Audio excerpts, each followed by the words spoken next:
Mission India Nagpur में यहाँ पे पदवीधर अंशकालीन संघर्ष संगठन के प्रदेश अध्यक्ष रंजीत जी सोनकुवर साहब यहाँ पे आज वो बताने की कोशिश करेंगे, वो आत्मकथा सुनाना जरूरी समझेंगे कि जिन्होंने जितना परिश्रम किया, आज उनका परिश्रम आज हम लोगों को भी जानना, हमें सत्य के मार्ग पे चल के किस तरीके से जीत हासिल करना चाहिए। आज ये मार्गदर्शन करने के लिए यहाँ पे पदवीधर अंशकालीन संघर्ष संगठन के प्रदेश अध्यक्ष रंजीत जी सोनकुवर साहब यहाँ पे स्टूडियो में उपस्थित है। मैं उनसे विनती करना चाहता हूँ कि आप पदवीधर अंशकालीन कर्मचारियों को आज जो प्रशासन ने न्याय दिया है, उस प्रशासन के दिए हुए न्याय से क्या आप सहमत हैं?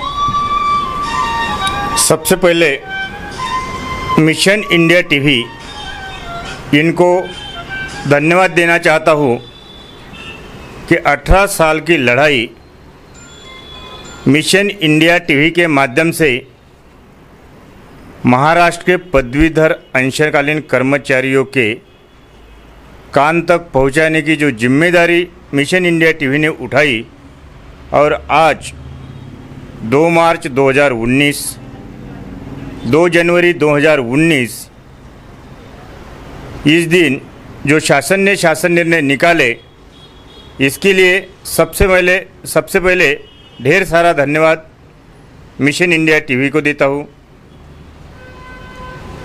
दूसरा धन्यवाद मैं मानवाधिकार पार्टी को देना चाहता हूँ। मानवाधिकार पार्टी ने हमारे साथ आकर पदवीधर अंशकालीन कर्मचारियों की ये लड़ाई नहीं, बल्कि ये मानवाधिकार पार्टी की लड़ाई है, और ये लड़ाई हम जीत कर ही दम लेंगे। इसलिए ढेर सारा धन्यवाद, ढेर सारी शुभकामनाएं और ढेर सारा आभार मैं मानवाधिकार पार्टी ऑफ इंडिया का करता हूँ।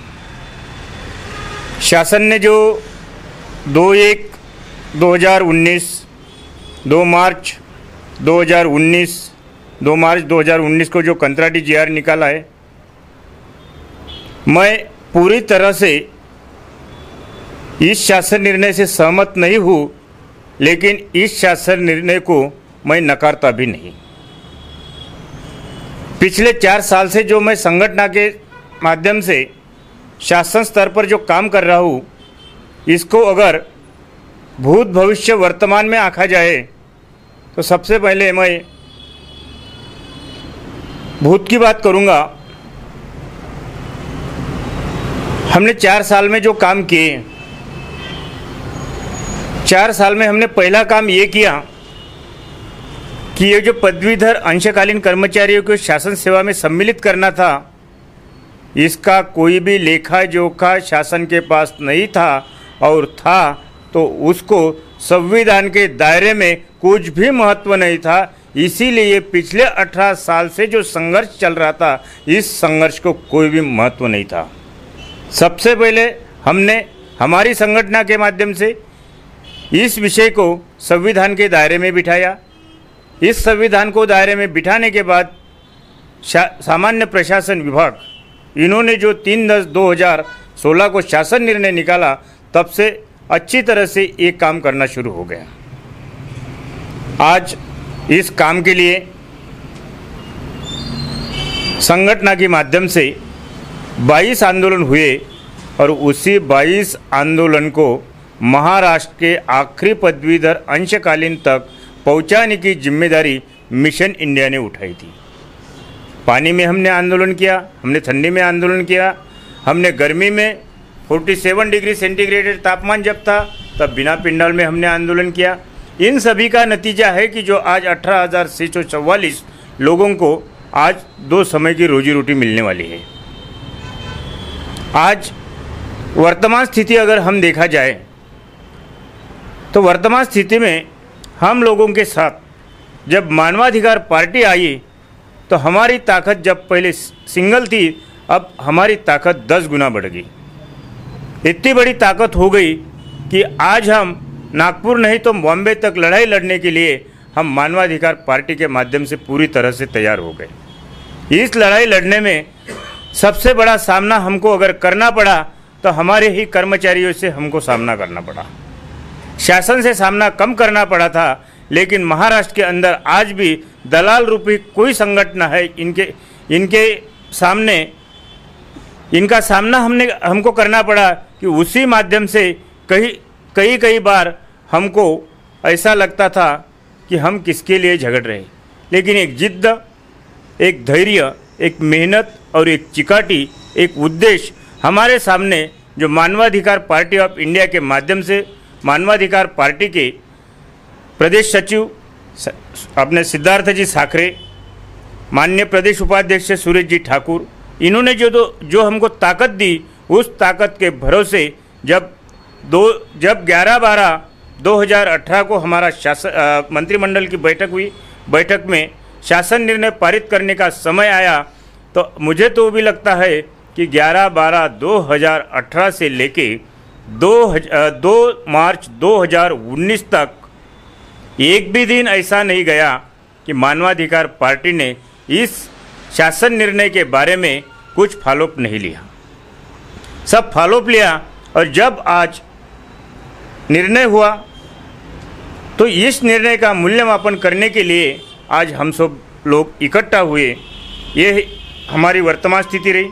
आगे चल के हमारी भविष्य के बारे में मैं इतना ही कहना चाहूँगा कि जो 2 मार्च 2019 को कौशल्य विकास तथा उद्योजकता विभाग मंत्रालय ने जो शासन निर्णय निकाला, उस शासन निर्णय का मैं आदर करता हूँ, और आदर इसलिए करता हूँ कि 18 साल में शासन ने अगर कुछ नहीं दिया, तो आज अगर हमने इसको नकारा तो आगे चल के हमको कुछ भी मिलने वाला नहीं है। इसलिए मजबूरी से मैं ये शासन निर्णय को आज भी मान रहा हूँ, वरना किसी कोई संगठन ने ये नहीं समझना चाहिए कि गवर्नमेंट ने दिया और झुक के लिया, मैं झुक के नहीं लेता। इस शासन निर्णय में करीबन 5 पॉइंट दिए हैं। उस 5 पॉइंट के अंदर जहाँ जिस पॉइंट पर अन्याय हुआ है, उस अन्याय के बारे में आज 1-2 दिन के अंदर हम मानवाधिकार पार्टी और हमारी संगठन के पदाधिकारी सब मिलकर इनमें एक मीटिंग आयोजित की है। इस मीटिंग के माध्यम से उस पर एक चर्चा करेंगे,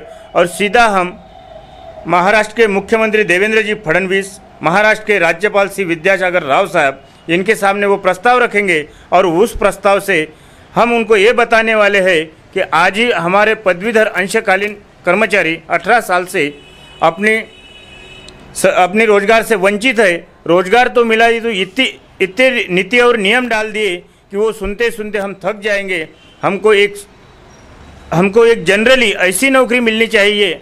आज ये अच्छा हुआ कि हम गवर्नमेंट ऑफिसर के साथ बैठ के काम कर रहे हैं, लेकिन वो तफावत हमको नहीं चाहिए। जो कुर्सी पे वो बैठते वही कुर्सी पे हम बैठेंगे, लेकिन वो दोनों के तफावत जो है, वो रोज़गार की जो तफावत है, वो तफावत हमको कभी नहीं चाहिए।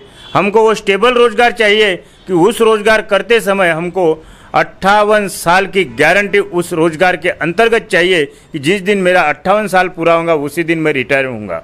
ये ऐसे कुछ मुद्दे हैं जो मुद्दे के बारे में मानवाधिकार पार्टी और हमारी संगठन ये दोनों मिलके इस पर एक राय सोचेंगे, और उसी के साथ हम महामहिम राज्यपाल और देवेंद्र जी फडणवीस साहब इनसे चर्चा करके इनको जो ये JR के अंतर्गत जो शुद्धि पत्रक चाहिए वो शुद्धि पत्रक लेंगे। इस मिशन इंडिया टीवी के माध्यम से मैं स्किल डेवलपमेंट तथा उद्योजकता विभाग इस विभाग के मुखिया को कहना चाहूँगा, निर्णय मिलने तक बहुत संगठन थी। आज जिस डिपार्टमेंट के हम अंतर्गत हमको सब नौकरियां मिल रही, आज उस डिपार्टमेंट की जो बदनामी है कई संगठन के माध्यम से हो रही। इन संगठन के बारे में हमने इसके पहले बहुत कुछ तकरार की है, कंप्लेंट की है। इस राज्य के महामहिम मुख्यमंत्री तथा डिपार्टमेंट के मुखिया को भी ये भी कहना चाहूँगा कि आगे चल के ऐसे दलाल रूपी संगठन के माध्यम से अगर हमारा डिपार्टमेंट सावध रहे तो सही में ये निर्णय से मुझे अच्छा लगता है कि मेरे 18,600 पदवीधर अंशकालीन कर्मचारियों को जो रोज़गार मिलने वाला है उससे उनका बहुत बड़ा बहुत अच्छा होने वाला है, बहुत सुखी और संपन्न जीवन होने वाला है। अगर ये संगठन वहाँ पे कुछ काम करती रहेगी तो हमारे कर्मचारियों का जो 18 साल से शोषण होते आ रहा है, इसके बाद और भी शोषण हो जाएगा, क्योंकि इसके पहले ये संगठन ने रोजगार न मिलते हुए भी बहुत ढेर सारा पैसा जमा किया। आज तो रोजगार मिलके हमको पेमेंट मिलने वाला।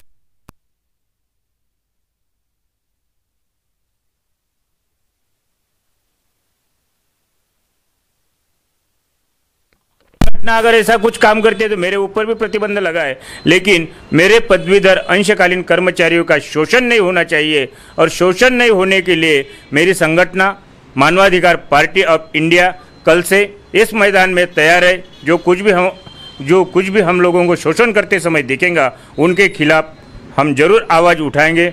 और मुझे आशा है कि ऐसे लोगों के खिलाफ कड़ी कार्रवाई करने के लिए मिशन इंडिया हमको साथ देंगे। आज तक मैं और एक बार मिशन इंडिया को धन्यवाद देना चाहता हूँ कि पदवीधर अंशकालीन कर्मचारी संघर्ष संगठन का जो आवाज़ महाराष्ट्र के मंत्रालय इस राज्य के पदवीधर अंशकालीन कर्मचारियों तक पहुँचाने का काम मिशन इंडिया टीवी ने किया है, और आगे ही चल के हमको मिशन इंडिया साथ देंगी। इतना ही कह के आज के ये निर्णय के बारे में मैं भूत भविष्य और वर्तमान की स्थिति जाहिर करता हूँ। धन्यवाद।